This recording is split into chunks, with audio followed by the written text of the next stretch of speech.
Hello, welcome to the physics session of today's studies. आज physics के turn में हम चैप्टर 2 शुरू कर रहे हैं।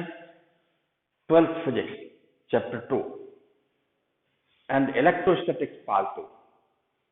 स्टूडेंट्स, हमने इलेक्ट्रोस्टैटिक्स पार्ट 1 के 18 लेक्चर्स फिनिश किए हैं। 1 से लेकर 18 तक इलेक्ट्रोस्टैटिक्स पार्ट 1 है और chapter 1 electric charge and field, उस पर हमने आपको बहुत सारी कॉन्सेप्ट समझाई है। आज से हम नया चैप्टर शुरू कर रहे हैं और चैप्टर का नाम है इलेक्ट्रोस्टैटिक पोटेंशियल एंड कैपेसिटेंस। ये बहुत ही इंपॉर्टेंट कॉन्सेप्ट है स्टूडेंट्स, इलेक्ट्रोस्टैटिक पोटेंशियल। और निश्चित रूप से आज हम इंट्रोडक्शन के रूप में आपको इलेक्ट्रोस्टैटिक पोटेंशियल एनर्जी से शुरुआत करेंगे। इलेक्ट्रोस्टैटिक पोटेंशियल की कॉन्सेप्ट हम तभी समझ सकते हैं जब इलेक्ट्रोस्टैटिक पोटेंशियल एनर्जी की बात आए। देखिए, सिर्फ पोटेंशियल कहने से, इलेक्ट्रोस्टैटिक पोटेंशियल कहने से बहुत सारे स्टूडेंट्स को यह आभास नहीं होता है कि इलेक्ट्रोस्टैटिक पोटेंशियल कौन सी क्वांटिटीज के अंतर्गत आएगी। ये यानी is it a kind of force potential or it's a kind of work? Of course, work and energy say they cannot differentiate between electric field and electric potential. Some students, of course, if you have understood the concepts, you will have clear-cut differentiation between electrostatic potential and electric field. Students, electric field का बिल्कुल involvement है electrostatic potential में। आज हम यही देखेंगे कि electrostatic potential concept हम इलेक्ट्रोस्टैटिक पोटेंशियल एनर्जी के माध्यम से जाएंगे और हम एक स्टेप आगे जा रहे हैं। यानी एनर्जी, जब भी आप एनर्जी कैलकुलेट करते हैं, चाहे वो एनर्जी ग्रेविटेशनल पोटेंशियल एनर्जी हो या काइनेटिक एनर्जी हो या और भी प्रकार की एनर्जी होती है, आपके पास बहुत ही वेल नोन फॉर्मूला है, energy is a capacity of doing work. यानी energy is always calculated by calculating the work done. तो हम वर्क के कॉन्सेप्ट पे जा रहे हैं। जबकि आपने देखा होगा कि इलेक्ट्रिक फील्ड, पिछले 18 लेक्चर्स में हमने इलेक्ट्रिक फील्ड, इलेक्ट्रिक फ्लक्स, उससे रिलेटेड टर्म्स डिस्कस की थी। तो स्टूडेंट जरा देखिए ध्यान से, इलेक्ट्रिक फील्ड जहां force, underline the word force, electric field the force per unit charge at the point. इससे force experienced by a test charge when you place at that point and divide by the magnitude of the test charge, you will get force per unit charge. इसका मतलब है, इसका nature है force. तो dimensionally electric field will be force upon charge, इसके dimension होंगे। इसलिए electric field की यूनिट जो होती है वो होती है न्यूटन पर कूलम। इसका मतलब है कहीं न कहीं यूनिट देखकर आप पता लगा सकते हैं कि इसके नेचर कैसा होगा। तो इलेक्ट्रिक फील्ड की कॉन्सेप्ट की यूनिट वाइज और डायमेंशन वाइज आप इसको जरूर कर लीजिए। इलेक्ट्रिक फील्ड के डायमेंशन क्या होंगे। यही नहीं, मैं तो चैप्टर 1 में जो 18 लेक्चर्स हुए हैं उनमें जो भी क्वांटिटी इंट्रोड्यूस किया है मैंने, चाहे वो डाइपोल मूवमेंट हो, इलेक्ट्रिक डाइपोल मूवमेंट हो, इलेक्ट्रिक फ्लक्स हो, चार्ज डेंसिटीज हो, इन सब के यूनिट और डायमेंशनल फॉर्मूले आपको वर्कआउट करने हैं। ये किसी भी बोर्ड एग्जामिनेशन या किसी भी कॉम्पिटिटिव एग्जामिनेशन में ये जरूर आ सकता है। आपको पहचानने के लिए आ सकता है कि ये डायमेंशन हो तो ये किस क्वांटिटी को रिप्रेजेंट करता है। तो स्टूडेंट, अभी हम सेकंड चैप्टर की ओर जा रहे हैं। आज मैं इंट्रोडक्शन के रूप में इस चैप्टर को ले रहा हूं और ये लेक्चर 1 होगा।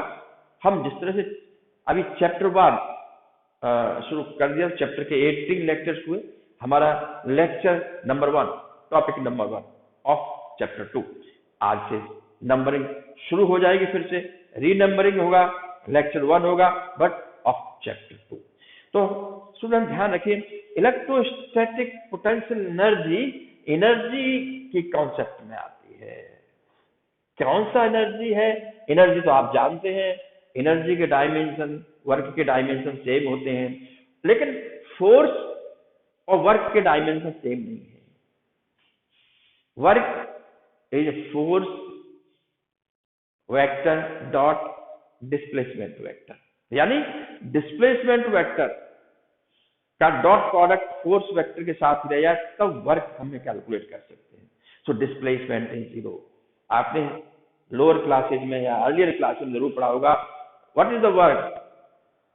Work is said to be done when force is applied and body moves, यानी बॉडी का मूवमेंट होना जरूरी है और वो in the direction of the force movement होना जरूरी है, यानी बॉडी इस तरह से मूव करे कि उसका कंप्लीट कंपोनेंट यानी entire displacement is in the direction of the force, या फिर अगर कुछ एंगल से डिस्प्लेस भी हो गई है, फोर्स आपने इधर लगाया, वेक्टर यह है, और डिस्प्लेस वेक्टर किसी और डायरेक्शन में है, जिससे कि उसका एक कंपोनेंट फोर्स की डायरेक्शन में आ रहा है, वर्क होगा।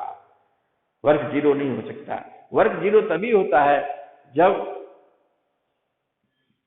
फोर्स वेक्टर के परपेंडिकुलर डायरेक्शन में डिस्प्लेसमेंट हो, तब है। निश्चित रूप से डॉट प्रोडक्ट है, और डॉट प्रोडक्ट में दो वेक्टर में कॉस ऑफ थीटा आता है, कॉस ऑफ दैट एंगल आता है, और cos theta would make cos 90 zero, cos 90 zero, उस समय वर्क नहीं कहा जाएगा। ये परिभाषा है फिजिक्स में के सेंस में वर्क की।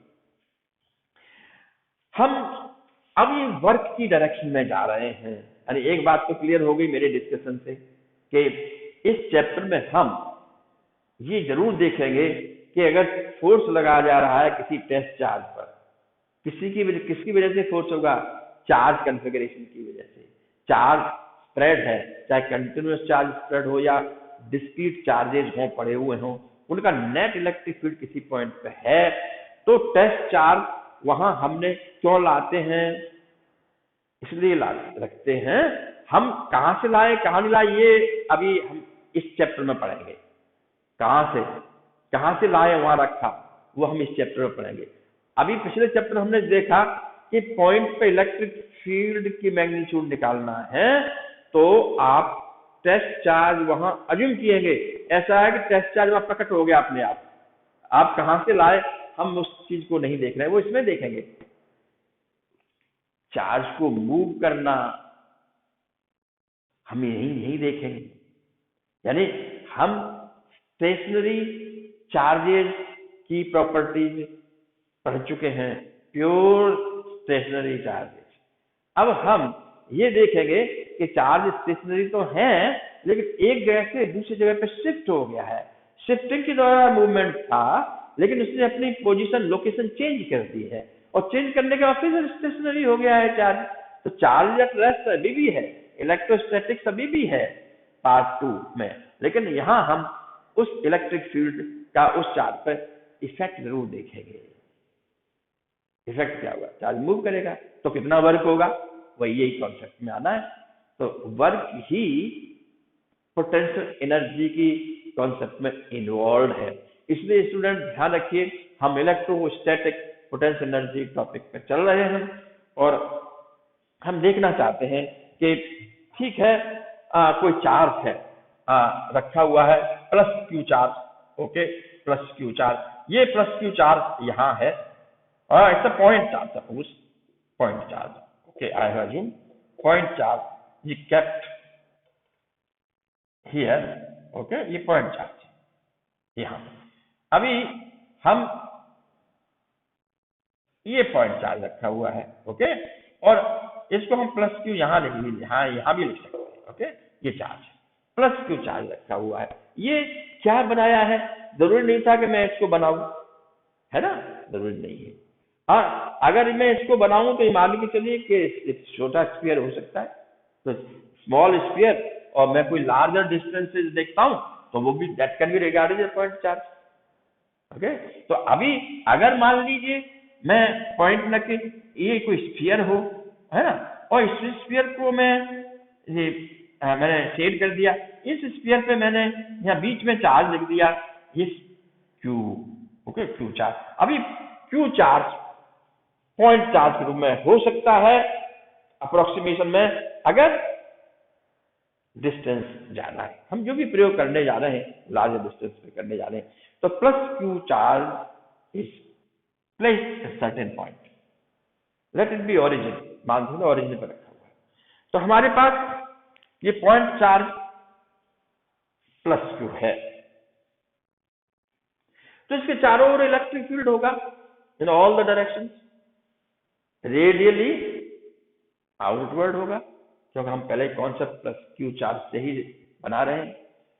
अभी मान लीजिए हम इस पॉइंट पर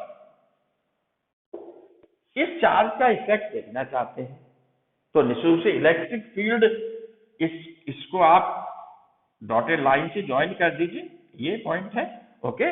और इलेक्ट्रिक फील्ड की डायरेक्शन ये होगी, मैं ऊपर बढ़ा देता हूं, यहाँ इलेक्ट्रिक फील्ड की डायरेक्शन ये होगी, ओके। यहाँ मैं इलेक्ट्रिक फील्ड लिख सकता हूं E, और ये पॉइंट P है, चलिए पॉइंट A ले लेता हूं, यहाँ पॉइंट A है तो यहाँ EA हो गया, okay. Electric field at point A, EA directed in that way, यानी line joining this point charge at this point, electric field पढ़ चुके हैं, यह होगा। इलेक्ट्रिक फील्ड का मैग्नीट्यूड भी हम जान चुके हैं कि Q अपॉन R स्क्वायर, ठीक है।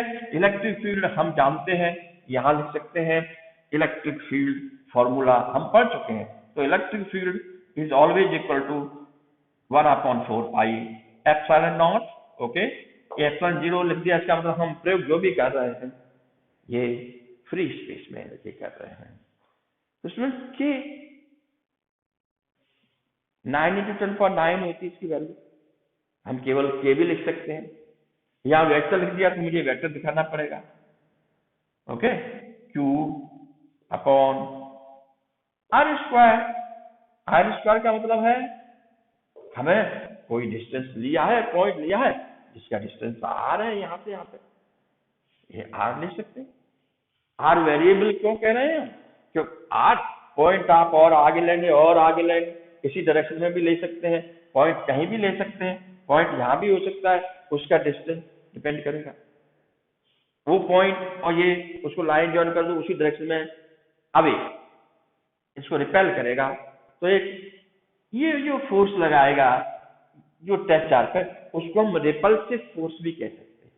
यानी electric field is a kind of repulsive force per unit test charge या पर यूनिट चार्ज, टेस्ट शब्द नहीं बैठाएंगे, पर यूनिट टेस्ट चार्ज का मैग्नीट्यूड से मतलब होता है। जब मैं टेस्ट चार्ज कहता हूं तो very very very small magnitude of the charge, है ना, इतना मैग्नीट्यूड, उसका अपना इफेक्ट कम से कम हो, नहीं होगा तो फोर्सेज बिटवीन 2 पॉइंट चार्जेस अभी हम कूलम्ब से लगा सकते हैं। तो यहाँ फोर्स पर यूनिट चार्ज है ये, okay, directed this way, okay. Student अब हमें ये सोचना है कि एकदम क्यू चार्ज आपने रख दिया, इसको भी तो कहीं से लाए होंगे, ठीक है, रख दो। आप जानते हैं अगर फ्री स्पेस में आसपास कोई कॉन्फ़िगरेशन ऑफ चार्जेस का सिस्टम प्रेजेंट नहीं है, तो आप किसी भी पॉइंट चार्ज को कहीं से कहीं मूव करके आप अपना फोर्स जो भी लगाइए, और आपको कोई अगेंस्ट में रिपल्सिव कोई फोर्स मौजूद नहीं है चार्ज के ऊपर, तो आप आसानी से कहीं भी प्लेस कर सकते हैं। तो प्लस क्यू चार्ज आपने प्लेस कर दिया है, ठीक है, तो इसमें तो कोई परेशानी नहीं हुई प्लेस करने में। अब आप समझिए कि हमने इलेक्ट्रिक फील्ड की डेफिनेशन दे दी कि force experience by positive test charge placed at that point divided by test charge means force per unit charge value यहाँ कैलकुलेट करना है। तो टेस्ट चार्ज हमें कहीं से लाना तो होगा ना, या अपने आप आपने इमेजिन किया एकदम अपने आप यहाँ प्रकट हो गया, इमीडिएटली इट अपीयर्स, यहाँ पे आपने कैलकुलेट कर लिया, है ना। तो कहीं ना कहीं ये चीज पिछले लेक्चर्स में इस बात को हमने इग्नोर किया था कि कहाँ से ला रहे हैं, कहाँ वो हमको नहीं पढ़ना था। अब हम इसी को पढ़ रहे हैं कि भाई इसको हम लाएंगे तो क्या हो रहा होगा, लाने के बाद यहाँ फोर्स देखेंगे तो इलेक्ट्रिक फील्ड है, हम फॉर्मूले से भी निकाल सकते हैं, इस फॉर्मूले से भी निकाल सकते हैं, आर डिस्टेंस दिया है, बिल्कुल निकाल सकते हैं, डायरेक्शन भी दिखा सकते हैं। तो हमने सिर्फ अपने आप को इलेक्ट्रिक फील्ड और उसके इफेक्ट पर कंसंट्रेट किया। अभी हम आगे एक कॉन्सेप्ट बढ़ रहे हैं, चैप्टर 2, नया चैप्टर शुरू हो गया, इलेक्ट्रोस्टैटिक पार्ट 2।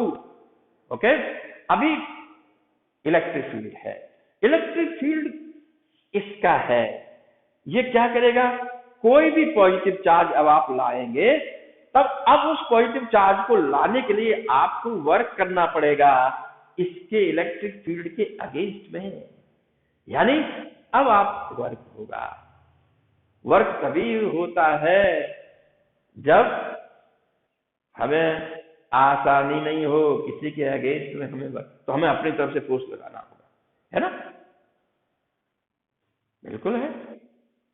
अगर आप एक चेयर को उठा रहे हैं और चेयर आप एक दूसरी जगह पर रख रहे हैं, बिल्कुल, चाहे उसको खिसका के, बड़ी चेयर है, व्हील चेयर, तो फ्रिक्शन तो होगा, उसके अगेंस्ट में आप खिसकाते हैं, तो आपने वर्क नहीं किया। बिल्कुल किया।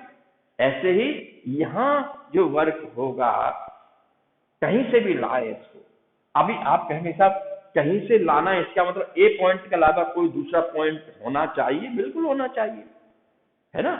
तभी तो वर्क देखेंगे, और जब वर्क देखेंगे तो वर्क एनर्जी, वर्क डन, ऐसी एनर्जी जो वहां स्टोर्ड हो या नहीं हो, यानी एक चार्ज और लाएंगे, ये चार्ज है ही, एक चार्ज और लाएंगे, उस चार्ज को यहां प्लेस करने में जो वर्क हुआ होगा, वही वर्क इन दोनों चार्जेस के सिस्टम की पोटेंशियल एनर्जी कहलाती है। ये तो पोटेंशियल एनर्जी का मतलब हो गया, electrostatic potential energy. Okay, work done in bringing unit positive charge या positive test charge, unit positive charge मान लो, अज्यूम कर लीजिए। नहीं है यूनिट पॉजिटिव चार्ज, देखिए 1 कूलम तो बहुत बड़ा चार्ज, क्या उसको लाएं? नहीं, उसको नहीं। लेकिन कैलकुलेशन तो उस टर्म पर पहुंच सकते हैं ना कि 1 कूलम पर कितना फोर्स लगेगा, ये इमेजिन तो कर सकते हैं। स्मॉल चार्ज लाइए, क्यों स्मॉल, क्यों? ठीक है, कहां से लाएंगे? मान लीजिए मैं आगे से लाना चाह रहा हूं, ये पॉइंट है, ये पॉइंट आपका बी है मान लीजिए, और यहाँ Q charge, plus Q charge हम रखे हुए हैं, और प्लस क्यू चार्ज को हम इलेक्ट्रिक फील्ड के अगेंस्ट में मूव करने वाले हैं। बिल्कुल, तो ये प्लस क्यू स्मॉल चार्ज हो या डिफरेंट चार्ज हो प्लस क्यू से, हमें इससे कोई मतलब नहीं है। हमें तो देखना है कितना वर्क है। चार्ज कुछ भी लगा सकते हो, अभी जरूर नहीं है किसी के टेस्ट थोड़ी कर रहे हैं कि फोर्स, वो तो इलेक्ट्रिक फील्ड में हो चुका है। अभी तो हम कॉन्फ़िगरेशन देख रहे हैं कि कोई भी चार्ज यहाँ सेट किया जाए, तो टेस्ट चार्ज से शुरू कर सकते हैं, कोई दिक्कत नहीं है। प्लस की आप लाए, तो यहाँ लाने में इस दौरान कितना वर्क हुआ होगा, वो आपने जो वर्क किया है, जब आप वर्क करेंगे तो यहाँ प्लेस कर देंगे, ओके, तो इस पर रिपल्सिव फोर्स जरूर लगेगा, ये इसको उधर कोशिश करेगा कि जाने के लिए, लेकिन वो रखा हुआ है। तो जब तक ये दोनों रखे होंगे, इन दोनों के बीच में वही वर्क डन जो है स्टोर्ड हो गया पोटेंशियल एनर्जी के रूप में। तो हम उसको इलेक्ट्रोस्टैटिक पोटेंशियल एनर्जी कहेंगे of this charge at this point. और निश्चित पोटेंशियल एनर्जी में दूसरा चार्ज होना चाहिए। अगर दूसरा चार्ज नहीं है तो इलेक्ट्रोस्टैटिक पोटेंशियल एनर्जी में दूसरा चार्ज नहीं है, तो क्या पहले लाए थे इस चार्ज को, तो क्या कोई हमें फोर्स लगाना पड़ा? नहीं लगाना पड़ा, कोई कॉन्फ़िगरेशन नहीं था, खाली था व्हाइट बोर्ड, आराम से रख दिया। लेकिन अब व्हाइट बोर्ड पर इलेक्ट्रिक फील्ड फैला हुआ है, इसका चारों तरफ इलेक्ट्रिक फील्ड लाइन्स होंगी। ओके, कुछ स्टूडेंट ये सोच लेते हैं कि लाइन तो एक तरह की रेज है। ओके, आप समझने के लिए दिमाग में कुछ समझ लीजिए कि जैसे रेज जा रही है, वैसे फ्लो नहीं होता, ये रेज कोई जा नहीं रही। इलेक्ट्रिक फील्ड लाइन किसी पॉइंट पर इलेक्ट्रिक फोर्स जो लग रहा है पाई यूनिट टेस्ट चार्ज, उसको दिखाने का एक तरीका है। लेकिन हम मान लेते हैं, टीचर से बहुत सारे कहते हैं अरे वहां से एक तरह से पानी की तरह से बह रहा है ये, तो बहुत सारी एसोसिएशन हम जो बनाते हैं वो सिमिलरिटीज के लिए बनाते हैं कि हम ऐसे समझ जाए वो कॉन्सेप्ट को। इसलिए करेक्ट ये बात बताना चाहिए टीचर्स को, नहीं तो स्टूडेंट दिमाग में ये हो जाएगा कि इलेक्ट्रिक फील्ड एक बहती हुई धारा है जो आगे जाएगी और उस पर गिरेगी। फिर स्टूडेंट सोचेंगे बहती हुई धारा आगे सरफेस पे गिरेगी तो पानी जैसे इसे उछलता है तो इलेक्ट्रिक फील्ड भी ऐसे उछलेगा, तो ये ऐसा कुछ नहीं है। तो स्टूडेंट कॉन्सेप्ट जरूर क्लियर होना चाहिए। कि वास्तव में है क्या। लेकिन याद करने के लिए कोई एसोसिएशन बनाते हैं, वो कॉन्सेप्ट समझने के लिए है, वो ठीक है। इसलिए इलेक्ट्रिक फील्ड लाइन्स होंगी चारों तरफ, ओके, चार्ज क्यू को हम यहाँ ला रहे हैं, वर्क करेंगे। तो सिंपल चीज है, आप पॉइंट चार्ज है, वो भी पॉइंट चार्ज है, तो हमें वर्क निकालना है। मान लीजिए तो वर्क कहां से कहां तक, B to A, W B to, okay, from B to A. देखिए वर्क निकाल, बी से ए तक चार्ज को मूव कर रहे हैं, वर्क होगा, क्योंकि इलेक्ट्रिक फील्ड के अंतर्गत आता है। सब जगह यहाँ भी इलेक्ट्रिक फील्ड सब जगह आता है। आप कहेंगे कि यहाँ लाए होंगे, जहां इलेक्ट्रिक फील्ड जहां से शुरुआत हो सब वहां से लाइए, वो भी हम करेंगे, आप चिंता मत करिए। हमें पीछे की कंटिन्यूटी को हम बिल्कुल जोड़ देंगे, लेकिन अभी हमारा ध्यान उस समय नहीं गया। अब तो हम सोच रहे हैं कि अब यहाँ से चल रहा है तो कितना होगा, उतने पोर्शन में कितना होगा, ये तो कैलकुलेट कर सकते हैं ना। इसलिए मैंने कोई पॉइंट बी ले लिया, आर्बिट्ररी पॉइंट बी, और ये पॉइंट ए पहले से फिक्स है कि हमें यहां रखना है। अब आप कहेंगे साहब इसको सी की लाइन में ही लाना है क्या? नहीं, आप किसी दूसरी तरफ से ऐसे ले जाके लिए ऐसे भी ला सकते हैं, ओके। आप किसी भी पाथ से लाएं, ऐसे लाएं, किसी भी पाथ से लाएं, ये तो आप डिस्प्लेसमेंट दे रहे हैं, इसलिए मैंने डायरेक्शन दिया। तो यहाँ displacement of charge in the electric field of another charge configuration given in opposite to electric field है, जब दोनों पॉजिटिव है। तो ऐसे ही एक प्लस एक नेगेटिव, ऐसे ही आगे हम डिस्कशन करेंगे। तो आज की डिस्कशन से आपके आगे एक कॉन्सेप्ट ओपन हो रही है, आपको सोचने का अवसर मिलेगा, क्रिएटिव थिंकिंग को बढ़ाया जाएगा। तो ये हम किसी भी डायरेक्शन से लाएं, ऐसे आके इस प्लेस पर रखना, कहीं से ला सकते हैं। और बुक्स में ज्यादातर ये लिखा रहता है कि आप इरेस्टिव कैसे लाए, वर्क उतना ही होगा कितना आप ऐसे लाए। इसलिए मैंने समझाने के लिए आपको ऐसे रख लिया। जब किसी भी डायरेक्शन से लाए सेम है वर्क, तो मैं अपनी चॉइस से स्टेट ही ले आया सीधे, ओके। तो पहले मैं कॉन्सेप्ट समझाने के लिए स्टेट ले जाऊं, लेकिन बता दिया आपको पहली बार। आगे की बात जिसको मैं आज प्रूफ भी कर दूंगा आपको, अगर समय रहा, या नहीं तो अगले लेक्चर का वेट करिए, मैं ये प्रूव करूंगा कि आप किसी भी डायरेक्शन से लाएं इसको, that work done is independent of the nature of the path taken. किस पाथ का नेचर कहां से इंडिपेंडेंट, बस ये डिपेंड करता है इनिशियल पोजीशन जहां से ना शुरुआत की, वो पॉइंट यहाँ से कितनी दूर है, वो वाली चीज, या उसकी लोकेशन ओरिजिन से कहाँ है, और लास्ट में ओरिजिन से आप किस लोकेशन पर इसको प्लेस कर रहे हैं।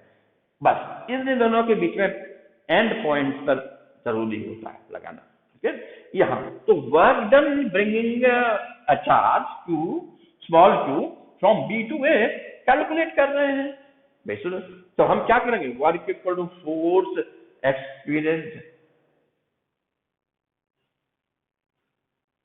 By that plus q।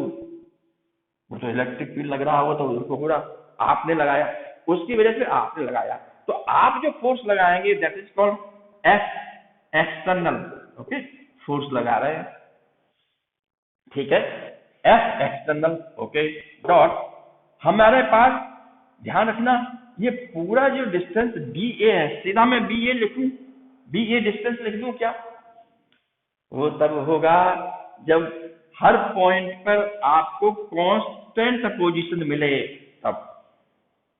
लेकिन यहाँ क्या इलेक्ट्रिक फील्ड सब जगह कांस्टेंट है क्या, यूनिफॉर्म इलेक्ट्रिक फील्ड है पॉइंट चार्ज का, नहीं है। या ज्यादा डिस्टेंस पे इलेक्ट्रिक फील्ड का मैग्नीट्यूड कम होगा तो कम फोर्स लगा, ये फोर्स ग्रेजुअली बढ़ता जाएगा। यानी आप ला रहे हैं, जैसे नजदीक ले जाएंगे आपको रिवर्स से फोर्स ज्यादा लगेगा, उसके अगेंस्ट में आपको ज्यादा वर्क करना पड़ेगा। इसका मतलब है हमें bit by bit, part by part, small distance by distance work निकालने। तो W1, W2, W3, W4 and so on, यहां तक सारे वर्क निकालने हैं, उनको ऐड कर देना है। इसको हम समेशन के रूप में भी कह सकते हो, इंटीग्रेशन भी कह सकते हैं, ठीक है। हमको इंटीग्रेशन कर दिया, और ये कौन सा लिया है, dr। dr का मतलब है, अगर मान लीजिए इसको r डायरेक्शन कह रहा हूं, तो r का मतलब r में स्मॉल खिसकाना,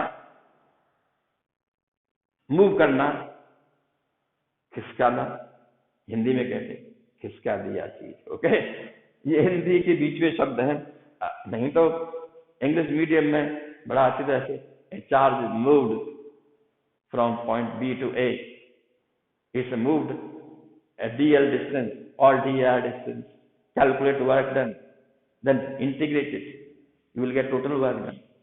ओके, ये टोटल वर्क डन आएगा। ये ध्यान रखना कि ये इसकी वैल्यू क्या होगी। अभी फोर्स तो हमें मालूम नहीं, हमने कितना लगा नहीं मालूम है, तो ये पता, लेकिन इलेक्ट्रिक फील्ड मालूम है हमें, तो इलेक्ट्रिक फील्ड क्या होगा, एफ ई, ये मालूम है इलेक्ट्रिक फील्ड। ओके, ये है तो वो देख लें, उसको कर लें। Electric field, force due to electric field आपको मालूम है Q इंटू ई होता है, force due to electric field. चाहे कर लिए दो चार्ज के बीच में कूलम्स तो लगा लीजिए, के Q1 Q2 का के capital Q into Q upon यहाँ का डिस्टेंस, के Q अपन यहाँ तक का डिस्टेंस, ये सारे फोर्स बीच में है, मैंने ऐड कर लिए। लेकिन इलेक्ट्रिक फोर्स और आप जो लगा रहे हैं इसमें अंतर है, इसलिए माइनस साइन लगाएंगे शुरू से, यानी आप जो एक्सटर्नल फोर्स लगा रहे हैं वो इलेक्ट्रिक फील्ड के अपोजिट में लगाएंगे, उसके बराबर लगाएंगे, तभी वो शिफ्ट होगा। ज्यादा लगा दोगे आप तो एक्सीलरेशन पैदा हो जाएगा, तो बहुत ज्यादा होगी, उसको अभी डिस्कस नहीं करेंगे। इसका मतलब है जैसे आप किसी चेयर को एक किसी हाइट तक उठाते हैं, ठीक है, तो आपको कितना फोर्स लगाना पड़ेगा, जितना ग्रेविटेशनल पुल है नीचे की ओर, अर्थ जितना फोर्स एग्जैक्ट उतने बराबर ही लगाएंगे तो ऊपर की ओर आते जाएंगे। अगर मैं आपके साथ बहुत तेजी से लगाएं तो आपने उतने के बराबर, वो तो कैंसिल हो गया ग्रेविटी, ओके ठीक है, उसे ज्यादा लगा दिया तो रिमेनिंग होगा उसका एक्सीलरेशन बनेगा। तो अगर आप कांस्टेंट रफ्तार से लेना चाहते हैं, बिल्कुल ग्रेजुअली आप उसके बराबर बराबर फोर्स लगाते जाइए, कोई एक्सीलरेशन नहीं होगा, बॉडी चार्ज यहां से यहां तक मूव कर जाएगा। चार्ज बॉडी है, बॉडी तो है ही, लेकिन यहाँ फोर्स लग रहा है इलेक्ट्रिकल फोर्सेज। ओके, ये फोर्स होगा ये। तो ये बताया है कि अगर हम ये निकालते हैं तो इसको हम ये सिंबल देते हैं U, U B A. U B A का मतलब क्या है, this is called electrostatic potential energy. कहां, एट पॉइंट ए,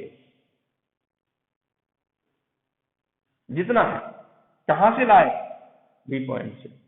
अभी ध्यान दीजिए कि है तो ये तो वर्क निकला है, लेकिन हमारा ये बी पॉइंट कहां होना चाहिए, इसके लिए कॉन्सेप्ट में लें। देखिए स्टूडेंट, एक चीज मैं बताने वाला हूं, बहुत ही इंपॉर्टेंट कॉन्सेप्ट है, यहाँ पे ध्यान दीजिए कि आप कहेंगे क्या यहां से यहां तक लाएं, इंडिपेंडेंट हैवी यहां से लाएं, एग्जैक्ट पोटेंशियल एनर्जी कहा क्या होगी, इलेक्ट्रोस्टैटिक पोटेंशियल एनर्जी उस पॉइंट पे कितनी वैल्यू है, ये ज्यादा इंपॉर्टेंट नहीं है। यहां जो इलेक्ट्रोस्टैटिक पोटेंशियल एनर्जी की जो कॉन्सेप्ट हम आगे बनाने जा रहे हैं, कहने वाले हैं, उसमें डिफरेंस ऑफ पोटेंशियल एनर्जी जरूरी है। कैसे, यहां कुछ देखिए, इस पॉइंट पे क्या इलेक्ट्रिक फील्ड में नहीं था, तो उस समय एनर्जी स्टोर नहीं होगी, जरूर होगी, कहीं से लाए होंगे, तो वो यहाँ की पोटेंशियल एनर्जी हो गई, उसको कहेंगे यूबी माइनस यूए, यानी ये यूबी जरूर होगी, यूबी माइनस वहां की पोटेंशियल एनर्जी और यूए। ओके, ये माइनस को हम यहां ले लेंगे, है ना, तो आपका पॉजिटिव वैल्यू आएगी, ठीक है। तो यू बी से ए की ओर आने के लिए एनर्जी पॉजिटिव चाहते हैं, माइनस ऑफ दिस कितना होगा, F E into D R. Okay, dot cross का भी जरूरी हम ध्यान रखेंगे। तो U A minus U B ही है, जहां आपके यू का, देखो हम अगर केवल मैग्नीट्यूड में इंटरेस्टेड हैं तो this is difference of potential energy at the 2 point. तो ये डिफरेंस ही वर्क के रूप में स्टोर्ड रहता है उस जगह पे, डिफरेंस। आप और आगे पॉइंट पे जाएंगे तो उसकी पोटेंशियल एनर्जी, और आगे जाएंगे तो पोटेंशियल एनर्जी और ज्यादा हो जाएगी। अब यहाँ के पोटेंशियल एनर्जी, यहाँ के पोटेंशियल को आप सब्ट्रैक्ट कर लेंगे, यू सिंबल दे रहे हैं, that is electrostatic potential energy. कोई भी चार्ज आप लाई, ठीक है, U B minus U A minus U B, कौन सा है, यहाँ कम है यहाँ ज्यादा है मैग्नीट्यूड, क्यों, यहाँ आपने वर्क ज्यादा किया यहाँ तक आने, ठीक है। आप जानते हैं स्टूडेंट, अगर मान लो हमें पोटेंशियल एनर्जी को एक डिफरेंस के रूप में ही देखना है, मान लीजिए, यानी इलेक्ट्रोस्टैटिक पोटेंशियल एनर्जी का मैग्नीट्यूड यहाँ वही होगा कि आप किसी आर्बिट्री पॉइंट से यहाँ लाएं, ठीक है। आप जानते हैं हम डिफरेंस, इन दोनों का डिफरेंस ले रहे हैं, तो डिफरेंस में मान लीजिए कोई कांस्टेंट टर्म यहाँ ऐड हो रही है, जैसे यू बी कुछ अल्फा हो यहाँ पे, मान लीजिए यू ए मान लीजिए, ओके, और इसमें से मान लीजिए यू बी प्लस अल्फा, यहाँ कोई क्वांटिटी हमने कुछ एक्स्ट्रा हो गई, वो दोनों जगह बढ़ा दी, मान लीजिए वो यहाँ भी रहेगी यहाँ भी रहेगी, कहीं से भी, तो अल्फा अल्फा कैंसिल हो जाएगा, वही वैल्यू आएगी डिफरेंस का।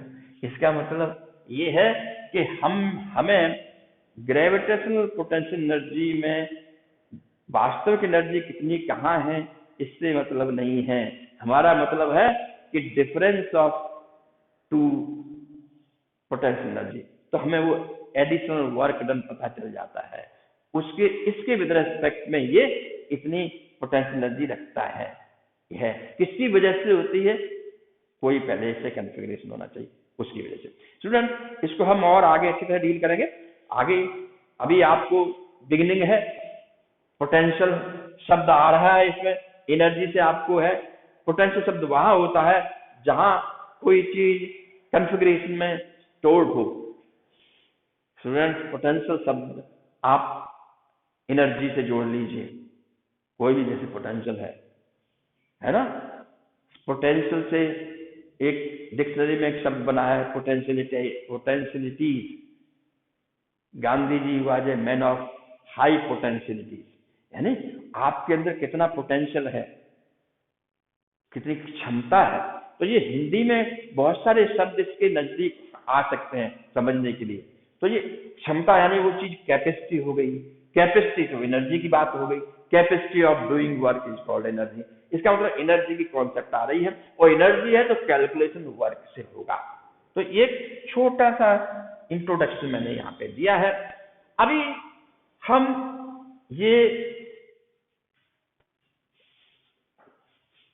ये फिक्स नहीं करें कि पोटेंशियल एनर्जी जीरो कहाँ होगी, तब तक क्या होगा, हर एक अपना अपना रिजल्ट अलग अलग देगा। तो इंटरनेशनली एक्सेप्ट करेंगे कौन सी डेफिनेशन इलेक्ट्रोस्टैटिक पोटेंशियल एनर्जी की, जहां पहले डिसाइड करें कि इलेक्ट्रोस्टैटिक पोटेंशियल एनर्जी जीरो कहाँ होगी। ये मैटर ऑफ चॉइस होगा कि हम जीरो कहाँ अज्यूम करें, पोटेंशियल जीरो कहाँ है।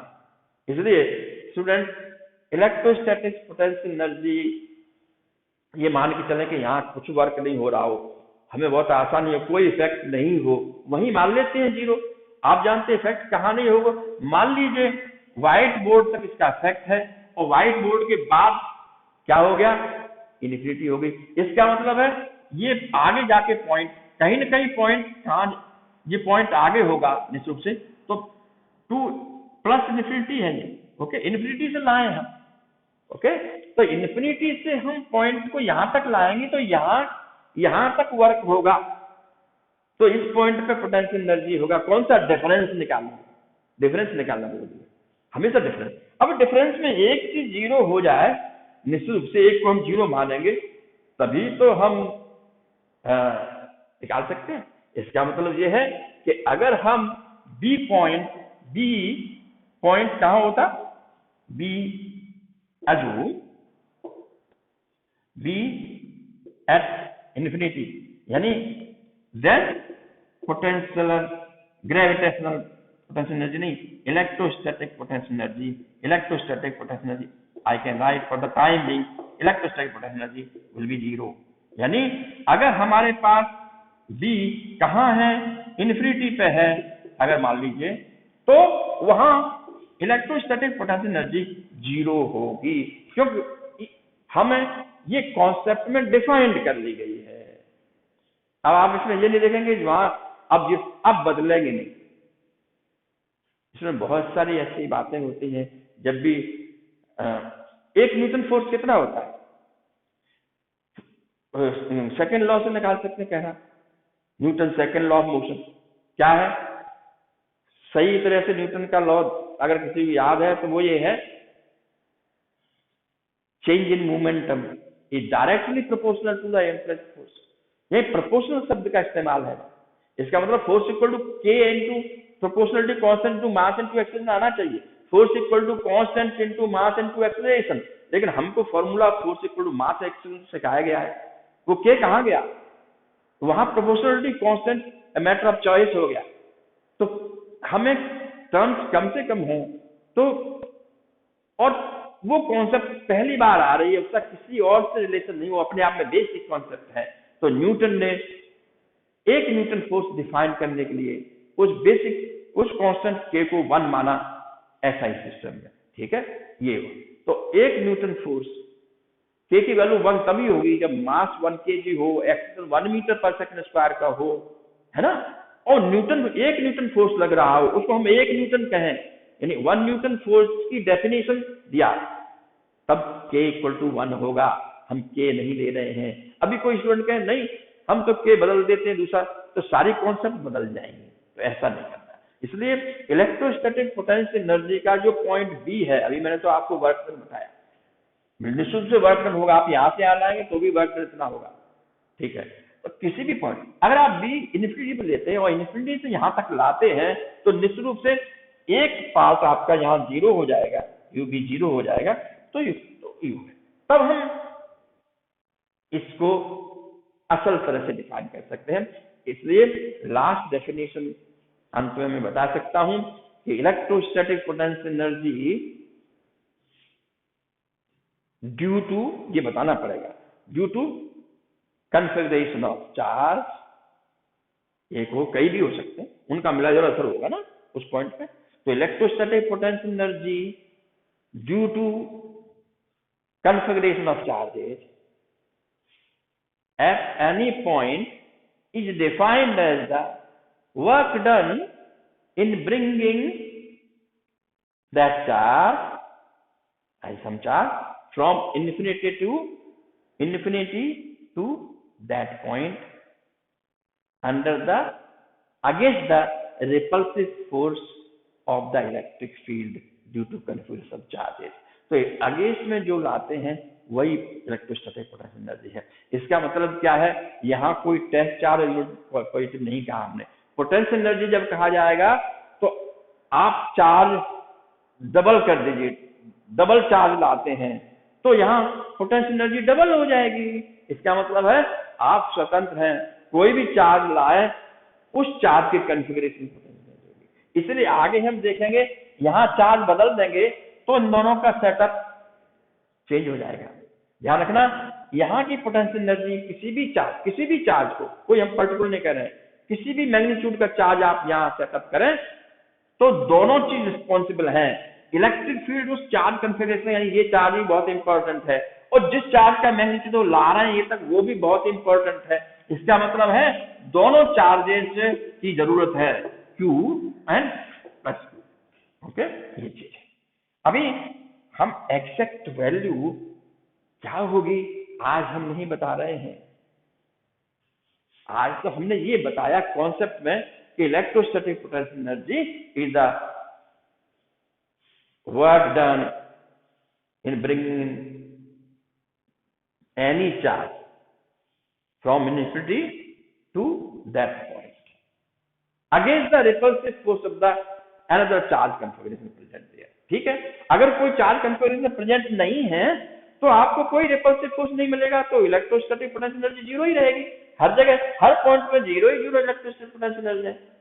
इसका मतलब आप अकेले ही एक ही चार्ज मैदान में है तो पोटेंशियल एनर्जी अकेले एक चार्ज की नहीं होगी, 0 होगी निश्चित रूप से। पोटेंशियल एनर्जी की कॉन्सेप्ट जब आएगी जब आप जहां इन्फिनिटी है, जहां पोटेंशियल एनर्जी नहीं है, कोई रिपल्सिव फोर्स नहीं है, वहां से बाहर से उस चार्ज कन्फिगरेशन के अगेंस्ट में उस रिपल्सिव उसके लाए फोर्स लगाए, हमें आपको एक्सटर्नल वर्क करना था। तो ठीक है, स्टूडेंट ध्यान रखना है कि मैग्नीट्यूड भले ही एनर्जी या वर्क का स्केलर की तरह से हो, लेकिन चार्ज तो प्लस और माइनस होते हैं, और वर्क डन भी पॉजिटिव और नेगेटिव होते हैं। पॉजिटिव वर्क, नेगेटिव वर्क, ये जरूर रहेगा वहां पे कि नेगेटिव है। आप जानते हैं पोटेंशियल एनर्जी में ज्यादातर नेगेटिव एनर्जी होती है जब अपोजिट चार्ज रहते हैं, और अगर सेम प्लस प्लस चार्ज रहेंगे कन्फर्मेशन में तो पोटेंशियल एनर्जी पॉजिटिव ही रहेगी। इसलिए पोटेंशियल एनर्जी के फॉर्मूला जो आएगा उसमें चार्ज की वैल्यू को विथ साइन रखते हैं न्यूमेरिकल्स में। प्लस क्यू है तो प्लस क्यू, माइनस क्यू तो माइनस क्यू, तो ऑटोमेटिकली साइन पोटेंशियल एनर्जी में आ जाएगा, वर्क का आ जाएगा। ये आज का हमारा इंट्रोडक्शन रहा। हम इलेक्ट्रोस्टैटिक पोटेंशियल एनर्जी की कॉन्सेप्ट समझ चुके हैं और हमने अंत में डेफिनेशन दी। मैंने लिखाया नहीं है लेकिन बोला है, फिर से बोल सकता हूं। आप फिर से बताइए कि electrostatic potential energy due to बताना पड़ेगा किसका है, नहीं तो जीरो ही होगा। Electrostatic potential energy due to any charge configuration, point charge भी हो सकता है, कई डिस्क्रीट पॉइंट चार्जेस भी हो सकते हैं, ग्रुप हो सकता है, कंटिन्यूअस डिस्ट्रीब्यूशन चार्ज भी हो सकता है। उनकी वजह से किसी भी पॉइंट पर पोटेंशियल एनर्जी निकालना है, वो क्या होगी, ये डेफिनेशन है। तो potential energy due to configuration of charges at any point, ये जरूर करना पड़ेगा, at any point is defined as the work done in bringing a charge, कोई भी दूसरा चार्ज आओ तभी तो होगी, from infinity to that point, and that work done is stored in the name of electrostatic potential energy, और shared होती है। यानी ये जरूर ला रहे हैं स्मॉल q चार्ज, तो उसकी पोटेंशियल एनर्जी कह सकते हैं, इसकी potential energy in view of this charge कहा जाएगा। इसका मतलब है दोनों की मानी जाएगी। वैसे ही जैसे 2 पॉइंट चार्जेस के बीच में जो आपने फोर्स नेचर दिया था, तो फोर्स ऑन दिस चार्ज, नहीं तो फोर्स बिटवीन 2 चार्जेस कह सकते हैं, दोनों की वजह से है। Q1 और Q2 दोनों चार्जेस का प्रोडक्ट आ रहा है ना। ऐसे ही इस पोटेंशियल एनर्जी में भी दोनों चार्जेस का प्रोडक्ट आएगा निश्चित रूप से। Configuration of charge, total charge, क्या चार्ज है, क्या है उसका summation of all the charges, और जिस चार्ज को आप ला रहे हैं उनके बीच में पोटेंशियल एनर्जी वही वर्क होता है जो इन्फिनिटी से एक चार्ज को वहां से लाते हुए वहां स्टोर करते हैं या वहां प्लेस करते हैं, तो जो वर्क हो यहाँ पोटेंशियल एनर्जी के रूप में स्टोर हो जाता है। स्टूडेंट, ये आज हम इसी डेफिनेशन पे ही फिनिश करेंगे और आगे आप देखते रहिए। मैंने कहा था कि आप किसी भी डायरेक्शन में लाएंगे ये इंडिपेंडेंट होता है, तो ये मुझे समझाने के लिए कुछ वक्त चाहिए, कुछ समय चाहिए। ऐसा नहीं है कि मैं कर दूं, लेकिन मैं इसको प्रूव करूंगा, वो अगले लेक्चर में। देखते रहिए डॉक्टर नितिन अकेडमी, ये नागेंद्र शर्मा आपको इलेक्ट्रोस्टैटिक पार्ट 2 की ओर ले जा रहा है। So keep learning, keep watching this video. Thank you very much.